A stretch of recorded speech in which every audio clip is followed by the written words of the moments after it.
Good morning, everybody. Wisconsin's 7th Congressional District Representative Tom Tiffany is back for our monthly chat today, Thursday, August 8th, 2024. For Dryden.com, I'm Ben Dryden, and you're watching Dryden Wire Live, presented by Americans for Prosperity Wisconsin. AFP Wisconsin works to reignite the American dream and break down government barriers that hold us back from our full potential. Find an event near you at afpwisconsin.com and join AFP to fight for more freedom for all Wisconsinites. As a reminder, Representative Tiffany joins us on the second Thursday of each month live right here on our Facebook page, with a recording of the show published on our website and our YouTube channel later on in the day. With that said, please help me welcome back to the show Wisconsin's 7th Congressional District Representative Tom Tiffany. Tom, good morning, sir. How are you? Good to join you. I'm assuming you're at the world headquarters. I am. I am. You coined that phrase so many years ago, and I love it. I absolutely love it. Yeah. How have you been? It's been a month. What have you been up to? Well, we were in session until about the end of July, and now we are home for through the month of August. You know, doing lots of meetings in the district, that type of stuff, Sure. and hopefully be able to take a few days off here and there to be able to enjoy time with family and stuff like that. But the last 6 weeks have been quite eventful in the political world in America. Hey, speaking of that, last time you were on, a month ago, of course, you were going to be heading to the Republican convention. How did that go? That Very was well. all after, the Donald Trump, what happened there with the assassination attempt. Were you concerned going into this? Were you like, I don't know, maybe I don't want to go right now? No, I wasn't concerned at all. And to President Trump's credit and the people like Michael Whatley, who is the head of the Republican National Committee now, they're like, the show must go on. And they put on a terrific presentation down at the RNC, and Milwaukee did a really good job. Wisconsin did a really good job, and the RNC did a very good. It was an excellent convention. If I recall, you had said that was the first one you had gone to? Yeah, my first national convention. Yeah.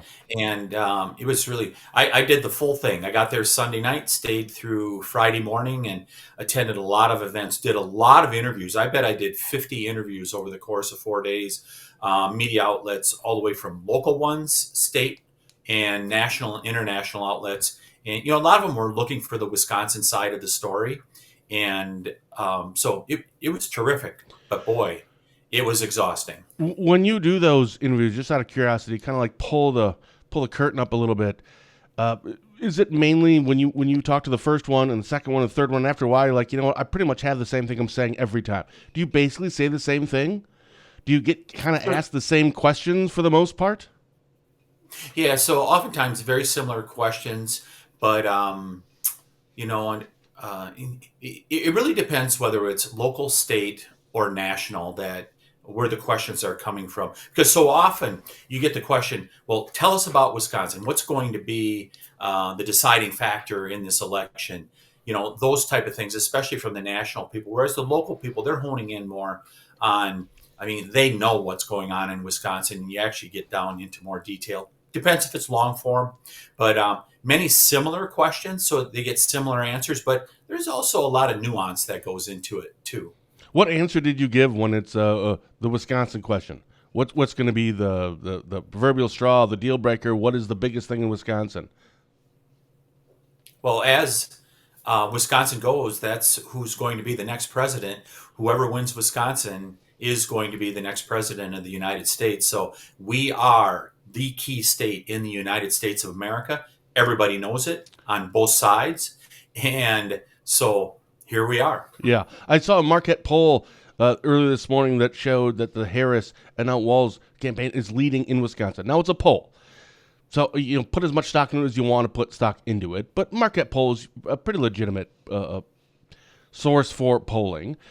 Speaking of that, Vice President Harris selected Minnesota, right here in Midwest Wisconsin, Minnesota Governor Tim Walz as her running mate for VP. What were your thoughts when you heard that?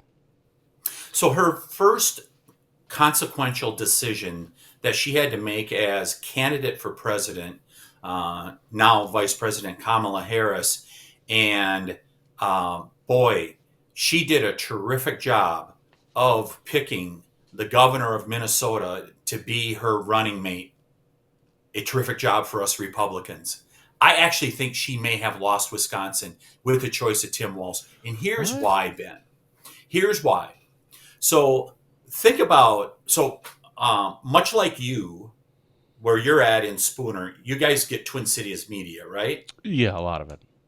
I would guess that if you don't, you probably get Duluth. Same thing Correct. up in Minnesota. Yep. I would estimate, I'd have to look at the numbers more deeply, but I would guess there's 500,000 people in Western Wisconsin that are within the Minnesota media markets. And those people have seen what's happening in Minnesota up close and personal. I think about where I grew up in Elmwood, Wisconsin. So many people worked in St. Paul or Minneapolis. And so there's this really tight connection. I mean, people know more about Minneapolis and St. Paul than they do about Milwaukee and Oh, Madison. 100% right. 100% right. Right? Yes. Yeah. So they saw Minneapolis burning 4 years ago. In fact, they could see it from Hudson. If you stood up on the highest bank above the river, you could see Minneapolis burning. They saw in St. Croix County a sheriff's deputy murdered by a guy that came out of the Twin Cities with their weak on crime policies, which includes Tim Walz, not just him, but it does include him. They saw one of their sheriff's deputies murdered in St. Croix County. They've seen the stories of the Feeding Our Future scandal in Minnesota, $250 million that has fraudulently been taken under the guise of they did it under COVID, but $250 million taken from the taxpayers of Minnesota and the United States of America. They've seen these stories regularly. That's Tim Walz, Minnesota. And for a lot of people, if they're kind of in the middle, I don't know what I want to do. Maybe I don't like Donald Trump for this or that, or, I'm just kind of hesitant about Vice President Harris because she's the border czar. Nothing's been done about it. Inflation has been gone up on her watch with Biden. If they're kind of undecided, this could be the tipping factor. And I actually believe they helped us win as Republicans. They helped us win Wisconsin with the choice of Tim Walz. Which vice president's election would have concerned you the most? Just on its surface, I would have said Josh Shapiro. I kind of felt like that's who she was going to pick, to be honest. I really did. Oh, I think they were so close to picking him. And then the Hamas wing of the Democrat Party, the extreme of the extreme, the progressives that have taken over their party, the party of Ilhan Omar, Alexandria Ocasio-Cortez, those people that are in the very far left that believe in open borders, that they believe all fossil fuels produced in America they should not be produced, that we need to continue this deficit spending in Washington, D.C. Those people won the day. And she ended up with Tim Walz. And it is a very bad sign for people across America that she capitulated, because what she ended up doing was reinforcing her biography. She's a San Francisco Democrat. For people that have been to San Francisco over the last 30 years, it has went steeply downhill. One of the most beautiful cities in America, no longer. Tim Walz, Minneapolis, the same thing has happened.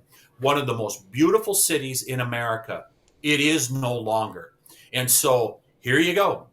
You've got probably the hardest left progressive ticket in the history of presidential politics in America, and they're running to be president and vice president of the United States of America. People have a stark choice. Do you want what's going on right now where people are largely pessimistic about America, or do you want the president that was here 5 years ago when things were a whole lot better?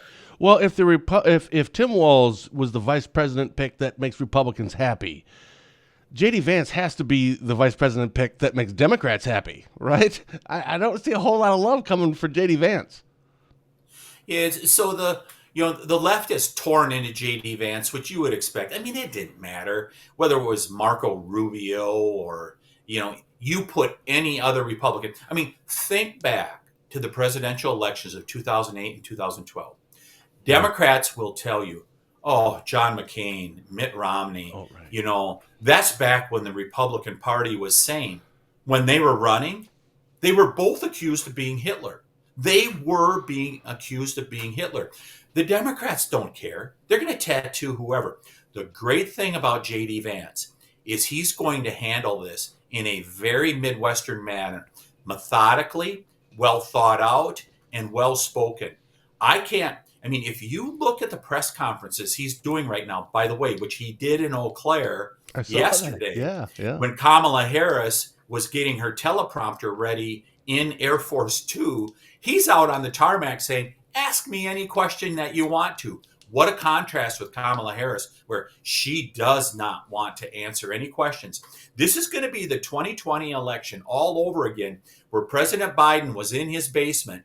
This is going to be in the basement election with Vice President Kamala Harris, because they do not want her out there speaking off the cuff, because her leftism, her progressivism, the California leftist part of her is going to come out. Well, I'm not a huge fan of Governor Tim Walz, not as a person, just politically. It's like Minnesota's turning into California, like a mini California. So I'm not a big fan of that, but I'm not sold on J.D. Vance either. So we may have to disagree or agree to disagree on that one. But Tuesday is Election Day. What races are you following? Yeah, I want to say one other thing. Sure. I was on a flight to Florida this past winter. I was going down to a conference, and I was sitting in the very back of the plane from D.C. down to Florida. And there was a guy sitting next to me, 3 people in our section of that row. There was a man and his son, 7, 8 years old, his son was sitting in the window seat. Midway through the flight, I figured out, that is J.D. Vance. What? I turned to him, I said, are you J.D. Vance? And he said, yes. And like most of us, when we get asked that by somebody we don't know, and he didn't know me, you just kind of go, okay, what's next? Because we ended up striking up a very good conversation. But in that half of the flight in which he did not know who I was, and I hadn't said anything to him, you could see a wonderful father. He was reading papers that I'm sure were work-related, but he was also interacting with his son. And what better person to have than somebody who truly cares about his family, takes the time to spend with his family. And I had a chance to talk to him and his son. His son's name is Vivek. And I had a chance to talk to him, and just truly good American people. And I got to tell you, read the book Hillbilly Elegy. All of you out there that are watching this, read Hillbilly Elegy, or watch the movie, as my wife and I did this past Saturday night, and see who J.D. Vance is. That's somebody who has lived in America with both the ups and downs of what it can be like. I want somebody that's got real experience like that, but also is going to say, I want to make America first. Not this America last stuff where open borders, inflation, the high government spending, a weak America abroad. J.D. Vance doesn't stand for any of that stuff. He believes America can be great. All right, well, fair enough. I'll have to look into that a little bit more. I'm still not sold on him yet. But yeah, so Tuesday is Election Day. What races are you following on Tuesday? Oh boy, it'll be really interesting to see what happens with the referendums, the constitutional amendment referendums that are going to be out there in regards to, should the state legislature have a say in spending federal dollars that come to Wisconsin. To me, that's what it's all about. That's a no-brainer to me, right? Now, I can understand why right now, if you're a Democrat or liberal, or I would say majority of the people who would be against that would fall into those categories. But I think that's largely just to do with the fact that it's Republican-controlled legislature right now. So I understand, but you have to look at it like, I kind of feel like legislators should have a say in this. I don't care who's actually in control of it. That kind of feels like a no-brainer to me. Yeah, so you've made a very good point here, Ben. So if you're a Democrat out there, you're in the legislature, and with the new maps, you may have a chance, if not this cycle, one of the upcoming cycles, to be able to get back in the majority. Wouldn't you like to have a say, regardless of who the governor is? Because sometimes there's as much tension between the Democrats in the legislature as a Democrat governor, and vice versa, Republicans and having a Republican governor. I remember Governor Scott Walker. I remember Romaine Quinn was telling me stories like, yeah, we didn't always agree on things. Always agree. And the legislature should be protecting its turf. So I just say to all those people that they're going to their corners and saying, I'm going to vote based on Republican or Democrat. Don't you think the people's representatives should have a say in how money is spent that comes from the federal level? I Yes. get it. You want full power for Governor Evers at this point, but he's not going to be governor forever. Think about when you have a next Right. Republican governor. Do you want him to have all he or Exactly she? right. Do Exactly you right. want them to have? Let's give you an example. What if that governor was Rebecca Clayfish? You as a Democrat, do you want her to have unfettered power to be able to spend all that federal money? I think people really should think it through. Right. And They're this is looking at it part of right now, but you have to look at like just overarching, right? The whole situation and in the future, like this is not good. We definitely want more people's eyes on this, specifically the legislature. No, it's a no-brainer. Do you think it's going to pass? Ooh, I think for people psychologically, it's easier to vote no if you don't know much about a referendum that's on Yeah, the this is a ballot. little more confusing to people. Yeah, and those referendum questions are not easy to go through. Who writes I those mean, things? it's not oftentimes easy. So I think the default position is oftentimes no. So I think it'll have a tough time winning, but I hope it does. I already voted. I voted yes on both of them. I had mentioned Romaine Quinn earlier. He was actually on the show at your or in your office, which was so surreal seeing your background in your office. But it was Romaine. I even asked him like, "Is this a little foreshadowing here?" He kind of just brushed that off. But he was there in Washington D.C. recently talking about your bill that you had to make the Apostle Islands a national park. You brought that up at the end of last month's show. At the very end, you kind of brought it up, so we didn't really get a chance to talk about it. So Romaine was out there. He had testified for this. On Monday, your office sent a press release. It was written by you. The headline was "The Truth About Redesignating the Apostle Islands to National Park." Some of the topics in your article was about tribal treaties, increased economic development, hunting and fishing, and existing park boundaries. So interestingly, when I read this, I mean, it was all good information, but I asked myself, why are you sending this out? Unless there is, because if this was going, very well, I don't feel as though you would need to send that out. Am I wrong on that? Or is this not going as well as maybe you had hoped? And I got to make some clarifications and, slow down. Here's actually what it is. Yep. So did I describe what this legislation entails on the last show, Ben? Do you recall? I don't. Briefly. Yeah. Okay. So please, let's recap.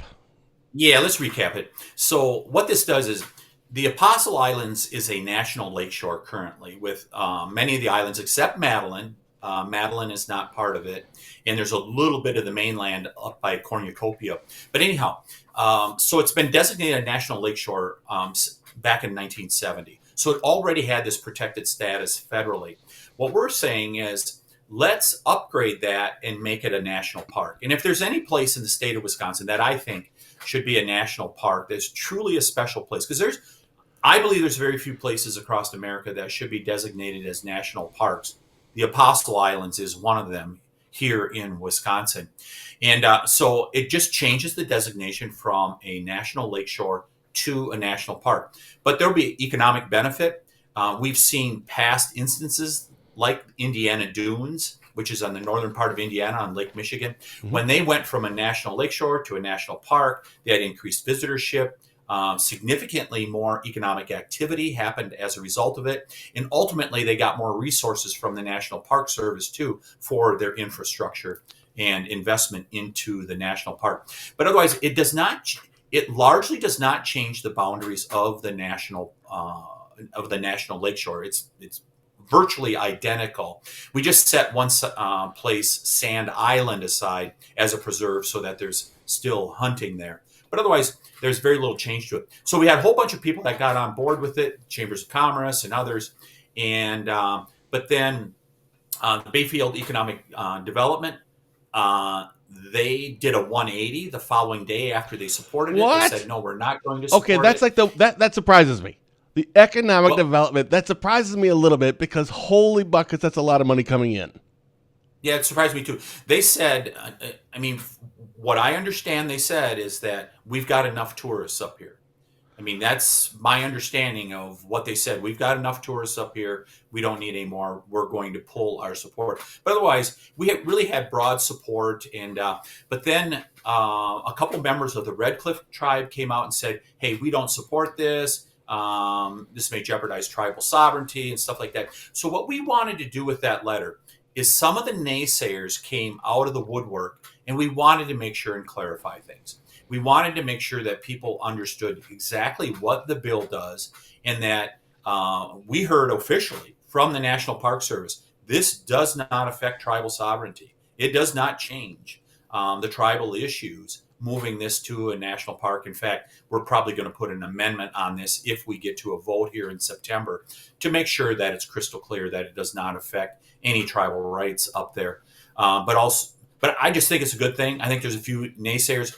I would guess, I mean, let's just be really honest. I mean, there's some people that are NIMBYs. They're like, hey, I love it up here, and I don't want any more people up here. I call them trolls. They lift up the drawbridge, and they're like, we're here. We don't want anybody else up here. And, you see that sometimes. And but I think it's good for the region. And if any place in Wisconsin should be that first national park designated in our state, I think it's the Apostle Islands. We'll be doing more outreach and education on this as far as exactly what the bill does. What's a NIMBY? Not in my backyard. Oh, right. Okay. Well, that makes sense. By the way, there's a corollary to NIMBY. It's called banana. Build absolutely nothing anywhere near anyone. So I'm writing that down. That's awesome. So anyhow, I think it would be good for the region, and I think the Apostle Islands is deserving of being a national park. Well, just I'm reading just some of this in your article, The Truth About Redesignating the Apostle Islands National Park. It's on our website. I'm sure it's on your website as a press release.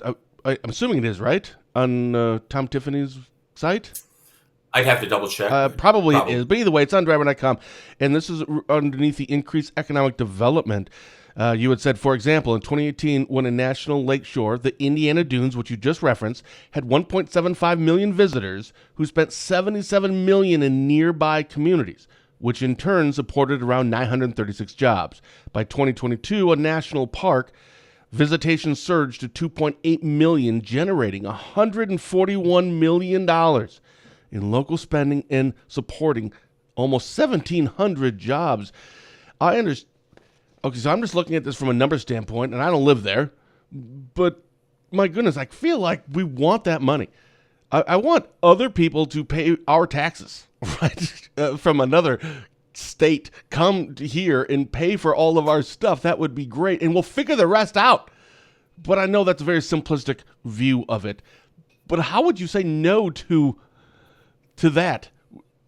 Is it just too much traffic? Like, what would the problem be? The infrastructure? Like, we don't have enough hotels? Well, I think Romaine had said, like, in a 60-mile radius, that's where a lot of people will stay, so it could help out, like, Sawyer County, maybe a little Washburn, but they're all going to be coming through here. I mean, this is huge, right? Am I missing something? So the thing that I've always heard since I've served in office is that we want tourism. For some people, they're like, we don't want the industry. We don't want that type of stuff. Tourism is the route that we would like to go. Well, this is it. I mean, this is bringing more people in via the tourist and hospitality trade. And so I think it makes sense to do it, and we'll work our way through it. I mean, this is the reason why we had the hearing, and Senator Quinn did a terrific job of explaining the benefits of this and the good things that can happen from it. And but this is what happens with a bill. You want people to weigh in regards to it. I appreciate those people that may have problems with it or concerns. We should answer their questions. It's the purpose of having the bill hearing, and now we'll work our way through the process. I've talked to a couple of my conservative friends about this that just know a little bit about it, and a few of them, and one of them had said, and didn't elaborate, but had mentioned that, well, it's interesting that a Republican, in this case, of course, you, would bring up something that would allow more, I can't remember the exact terminology or what the words were. I'm paraphrasing, more government control, more government oversight, more government involved in this. This is not typically what you would see from a Republican. Have you heard that? And what is your response to that? It's a very good question because I don't want more federal land. That's why we kept the national park that's being designated here in the same footprint of the National Lakeshore. So you have the existing National Lakeshore that has these protections that are put in place. Some people, your friend may call them restrictions. Whatever you want to call them, they're in place. We kept that same footprint in making this national park. And we took, boy, I bet it was 2 or 3 months that we went back and forth with the National Park Service to make sure that the map was accurate, because the map is the most important thing that's introduced with the bill, because that's controlling ultimately of what area is actually being designated. We made sure that that map was within the National Lakeshore, so we're not expanding federal ownership here. The federal ownership was already in place. Got it. All right, we're almost up against our time. What else do you want to make sure we talk about that we didn't get a chance to talk about? What do you have coming up this week as well? Oh boy, Weekend. Lots of stuff going on. Got meetings. It's really good. So we're in the August recess where we're not in Washington D.C. and try to spend a lot of time meeting with constituents, talking to people, hearing what their concerns are, and of course, we're getting to campaign season, so there's campaign stuff that's going on also, and so just really meeting with a lot of people, and it's a great time of year, I believe, for us because we get to be home and actually get to talk to our constituents rather than living in this bubble out in Washington, D.C. Yeah, and I'm sure you get a lot of emails, and they go to your staff or they go to your Wausau location, and then it gets sent to you, but there's something about just talking to someone in person rather than just responding in an email. So I know there's a lot of people that kind of criticize that why aren't you just in? And honestly, I've been one of those, mostly jokingly, that what are you doing at a parade? Get back and get something done, right? But that stuff's important to actually listen to them. But the key there is listening. That's the key. Yeah, no doubt about it. Another thing we'll be watching real closely, as you talked about, is these Tuesday elections, because besides those referendums that we spend some time on, you've got a lot of primaries that are going on across the state. Of course, like U.S. Senate, though they're really not all that. They're not that challenging. But I think about the 3rd Congressional District. The Democrats have a knockdown, drag-out primary going on down in Eau Claire, La Crosse, and Stevens Point. And it'll be interesting what comes out of that. And actually the 8th Congressional District, where the Republicans have a primary that's going on. So there's some really key races that are going on. And then, of course, the legislative races, including here in northern Wisconsin, there's some really hotly contested primaries that are going on. It's going to be real interesting to see what comes out of those. Yeah, well, obviously that's what I'll be paying attention to mostly is in our rural north Wisconsin. There's Jimmy Boy's old seat. There's 2 qualified candidates there as Republicans. By the way, in our whole area, our coverage area, there aren't more than 1 Democrat running in any of them. So it's all just Republican primaries. A lot of these seem to be like Patriot Group people too, which that's perfectly fine. I don't care. But Chance Green in the 74th has a primary opponent. It'll be interesting. I'm watching the 75th pretty closely with Duke Tucker, Neil Klein, and someone else. I can't think of his name right now. And down in Barron, which I think that district is now is like the 66th or 67, 68, something. Dave Armstrong against this other person. So it'll be interesting to see how that turns out. But there's a lot of Republican primary races, at least in northwest Wisconsin. Is it the same over in northeast Wisconsin? Yeah, there's and that's largely driven via the legislative maps being redrawn. Yeah. I mean, these are very new districts now in many places. And isn't there a primary that the Democrats are having in the very far north, this new Superior? Oh, right. So that used to be our coverage. That's the 73rd. And that used to be what? Milroy. Angie Sappick. Yep, and then Angie Sappick. But now that is just like a sliver up there, so it's no longer our coverage area, so we don't do it. Now, I mean, it is a 100% well, technically a 65% Democrat area, but I believe that's a pretty contested race for Democrats up there. Whoever the Republican is just a sacrificial lamb because they're not winning. I mean, there's no chance. I don't know who the person is, but I feel badly for him already. Well, you bring up a very good point here. These districts have really changed in the legislature. Be sure, if you're just a casual viewer of politics, be sure to check the map because you might have had your district change, whether it's assembly or state senate. It could well have changed. Be sure to check it out before voting because they're renumbered. I mean, it is a whole new map now. It absolutely is. Tom, it's been a pleasure as always. Can't wait till next month. See you in September. You got it. Special thank you to Wisconsin's 7th Congressional District Representative Tom Tiffany for taking the time to come on for a chat with us, which he does every month on the second Thursday of each month. I will see all of you next Tuesday when Barron County Sheriff Chris Fitzgerald and I will be he will be joining me for our weekly Positive Tuesday with Ben and Fitzy show. Of course, we'll be talking election stuff on Tuesday. Make sure you get out and vote. So until then, for Dryden.com, I'm Ben Dryden saying thank you for watching, and as always, have a blessed day.